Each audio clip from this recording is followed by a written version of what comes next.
சீரியல்ல விஜய் பண்ற விஷயம் எதுவுமே வந்து கொஞ்சம் கூட சரியில்ல அப்படின்னு நினைக்கிறவங்க, இந்த வீடியோக்கு லைக் பண்ணுங்க. அண்ட் நீங்க என்ன நினைக்கிறீங்க? விஜய் பேசுற பேச்சு எல்லாமே வந்து ஓகேவா இருக்கா? அப்படிங்கிறதையும் கண்டிப்பா நீங்க கமெண்ட்ல சொல்லுங்க. ஏன்னா, இப்போ வர வர பார்த்தீங்கன்னா, மல்லி மேல தான் எல்லா தப்பும் அப்படிங்கிற மாரி நம்ம விஜய் வந்து எப்போ பார்த்தாலும் மல்லியவே தான் கார்னர் பண்ணிக்கிட்டே இருக்காரு. உன்னால தான் வந்து என் பொண்ணு வெண்பாக்கு இப்படி ஆச்சு. உன்னால தான் என் பொண்ணு வெண்பா இந்த மாரி சாப்பிடாம இருக்கா. அப்படி இப்படின்னு சொல்லிட்டு என்னென்னமோ வந்து சொல்லிக்கிட்டு இருக்காரு. ஸோ மல்லிக்கு இந்த விஷயம் எல்லாமே வந்து கேட்டு கேட்டு அவ்வளோ தூரம் வந்து ஹர்ட் ஆகிக்கிட்டு இருக்காங்க அவங்களுமே. பாவம் அவங்களாலையும் வெளியில சொல்லவே முடியல. உண்மைய சொல்லணும்னா வெண்பாவ கண்டுபிடிக்கிறதுக்கு விஜய் வந்து ஒரு 30% மட்டும் தான் எஃபோர்ட்ட போட்டிருப்பாரே தவிர, மத்தபடி எதுவுமே வந்து பண்ணல. ஆனா மல்லி தான் வந்து ஒவ்வொரு இடத்துலயுமே போயிட்டு அலைஞ்சு, திரிஞ்சு எவ்வளவோ விஷயங்கள் வந்து பண்ணி, ஸோ நம்ம வெண்பாவ காப்பாத்தி நல்லபடியா கூட்டிட்டு வந்திருக்காங்க. அண்ட் அது மட்டும் இல்லாம அந்த கடத்தல்காரவங்க வந்து ஏதோ ஒரு ஸ்லோ பாய்சன் மாரி ஏதோ ஒரு மயக்கத்திலேயே வச்சுக்கிறதுக்காக குடுத்துருக்காங்க போல இருக்கு. ஸோ அது வந்து நம்ம வெண்பா உடம்புலயே இருந்ததுனால, அது நம்ம பிளட்ல வந்து கலக்காம அது அப்படியே இருக்கிறதுனால, பிரச்சனை நம்ம வெண்பாவுக்கு பார்த்தீங்கன்னா, கொஞ்சம் அதிகமாயிருக்கு. வழக்கம் போல நம்ம வீட்ல வந்து வெண்பா விளையாடிக்கிட்டே இருப்பாங்க.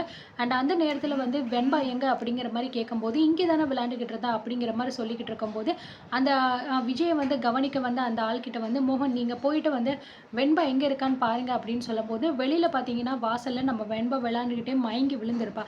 உடனே அத போய் சொன்னோனே எல்லாருமே பதறி அடிச்சுட்டு வந்து ஓடி வராங்க. ஸோ வெண்பாக்கு என்ன ஆச்சு? ஏன் மயங்கி விழுந்தா? அப்படின்னு சொல்லிட்டு பார்த்தீங்கன்னா, அவ மேல தண்ணியெல்லாம் தெளிச்சு பார்க்குறாங்க. ஆனாலுமே அவ எந்திரிக்க மாட்டேங்கிறா. ஸோ இப்படியே விட்டா சரியாறது ரொம்பவே டேஞ்சர் இவள. உடனே ஹாஸ்பிட்டலுக்கு கூட்டிட்டு போயிடலாம் அப்படின்னு சொல்லிட்டு போயிட்டு அட்மிட் பண்றாரு.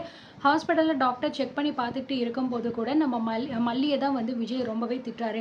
"பாத்தியா? இப்ப சந்தோஷமா உனக்கு? இதுக்காக தானே நீ வந்து ஆசைப்பட்ட" அப்படிங்கிற மாரி சொல்ல, "என்னங்க என்ன பேசிக்கிட்டு இருக்கீங்க நீங்க? நம்ம பொண்ணு வெண்பாவ ஹாஸ்பிட்டல்ல அட்மிட் பண்ணியிருக்கோம். நீங்க என்னடான்னா சந்தோஷமா அப்படி இப்படின்னு கேட்குறீங்க. எதுக்காக நீங்க இப்படியெல்லாம் வந்து மாறிட்டீங்க?" அப்படின்னு சொல்ல, "என்ன பண்ண சொல்ற? எல்லாம் என் தலையெழுத்து. என் பொண்ணு வெண்பாவுக்கு இப்படிப்பட்ட ஒரு நிலைமை வந்திருக்குன்னா, இதுக்கு காரணமே வந்து நீதான். எப்ப பார்த்தாலும் ஏதாவது ஒண்ணு சொல்லி என் பொண்ணு வெண்பாவ நீ இப்படியெல்லாம் வந்து பண்ணிக்கிட்டு இருக்க. நான் வந்து என் பொண்ண பிரிஞ்சு ஒரு நாள் கூட இருந்தது கிடையாது." அப்படிங்கிற மாரி சொல்றாங்க. "ஏங்க நீங்க ஏன் இப்படி வந்து பேச்சுக்கு பேச்சு உங்க பொண்ணு, உங்க பொண்ணுன்னு சொல்றீங்க? வெண்பா எனக்கும் பொண்ணு தான்." அப்படின்னு சொல்ல, "அப்படி நீ நினைச்சிருந்த அப்படின்னா, அவளுக்கு இந்த மாரி ஆகுறதுக்கு விட்டுருக்க மாட்ட. தேவையில்லாம வீட்டுக்குள்ள நடக்கிற பிரச்சனை, நமக்குள்ள நடக்கிற பிரச்சனை, இது எல்லாத்தையுமே அவகிட்ட வந்து சொல்லிக்கிட்டு இருக்க. அவ என்ன அவ்ளோ பெரிய ஆளா? எவ்ளோ சின்ன பொண்ணு தெரியுமா? இந்த வயசுல அவ ஓடி ஆடி சந்தோஷமா விளையாடணும். அத விட்டுட்டு வீட்ல இருக்கிற பஞ்சாயத்து எல்லாம் அவகிட்ட போயிட்டு சொல்லிக்கிட்டு இருந்தா, இப்ப அவளுக்கு எப்படி உடம்பு சரியில்லாம ஆயிருச்சு. மயக்கம் போட்டு வேற கீழ விழுந்துட்டா. என்ன ஆகப்போதுன்னு தெரியல. ரொம்ப பயமா இருக்கு எனக்கு."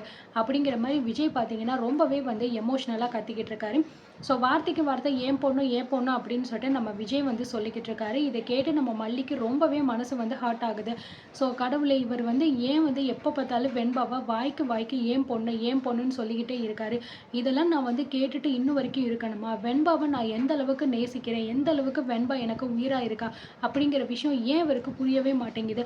இப்படியே சொல்றதுக்கு என்ன வந்து நீ தயவு செஞ்சு கொன்று, எதுக்காக என்ன உயிரோட வச்சிருக்க அப்படின்னு நம்ம மல்லி ரொம்பவே வந்து ஃபீல் பண்ணி அழுதுகிட்டு இருக்காங்க. சும்மா இந்த மாரி அழுதுகிட்டே இருக்கிறதுனால, நீ பண்ணது எல்லாமே வந்து சரியாக போறதில்ல மல்லி. இனிமே இந்த மாரி ஒரு விஷயத்தெல்லாம் பண்ணேன்னா, அதுக்கப்புறம் நான் என்ன பண்ணுவேன்னே தெரியாது. உன்கிட்டலாம் பேசுறதே எனக்கு கொஞ்சம் கூட புடிக்கல அப்படின்னு அப்ப கூட பார்த்தீங்கன்னா, வெறுப்ப வந்து கொட்டிக்கிட்டு இருக்காரு நம்ம விஜய். மல்லிக்கு என்ன பண்றதுன்னே தெரியல. ஏன் இவரு வந்து இந்த அளவுக்கு பிஹேவியர் மாறிருச்சு இவருங்க. அப்படி நம்ம என்ன தப்பு பண்ணிட்டோம் அப்படிங்கிற மாரி நெனச்சு நம்ம மல்லி ரொம்பவே வருத்தப்படுறாங்க. எனக்கு என்னமோ இது அப்படியே தொடர்ந்துச்சு அப்படின்னா, உண்மையிலேயே விஜய் வந்து மல்லிய இழக்க வேண்டிய ஒரு நெலைம வரும்னு தான் நெனைக்கிறேன். ஏன்னா, ஒரு அளவுக்கு தான் வந்து பொறுத்துக்க முடியும் எல்லாமே. ஸோ எந்த தப்பும் பண்ணாம நல்லது பண்ணவங்கள போயிட்டு சும்மா சும்மா ஏதாவது நோண்டி நோண்டி அவங்கள வந்து குறை சொல்லிக்கிட்டே இருக்கிறது, தப்பு சொல்லிக்கிட்டே இருக்கிறது, இந்த மாரி பண்ணிக்கிட்டு இருந்தா எல்லாரும் யாரா இருந்தாலும் சரி, ஒரு கட்டத்துக்கு மேல இவங்க கூட நம்ம அப்படி இருக்கணும் அப்படிங்கிற அவசியம் இல்ல அப்படின்னு தூக்கி போட்டு போறதுக்கான வாய்ப்பு இருக்கு.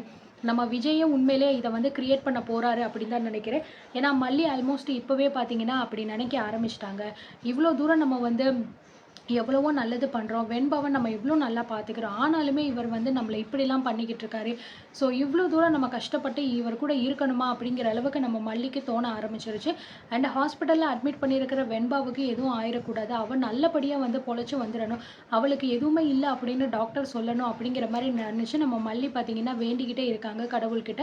ஸோ வெண்பாவுக்காக நான் என்ன வேணாலும் பண்றதுக்கு தயாரா இருக்கேன். ஆனா தயவு செஞ்சு என் வெண்பாவுக்கு எதுவும் ஆகாம நீ பார்த்துக்கோ அப்படிங்கிற மாரி நெனைக்கிறாங்க.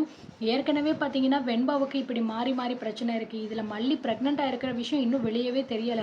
ஸோ இதெல்லாம் நெனச்சா உண்மையிலேயே அந்த குழந்தைய நம்ம விஜய் ஏத்துப்பாரா? இல்ல வேண்டான்னு சொல்லி ஒதுக்கிற போறாரா? அப்படிங்கிறது தெரியல.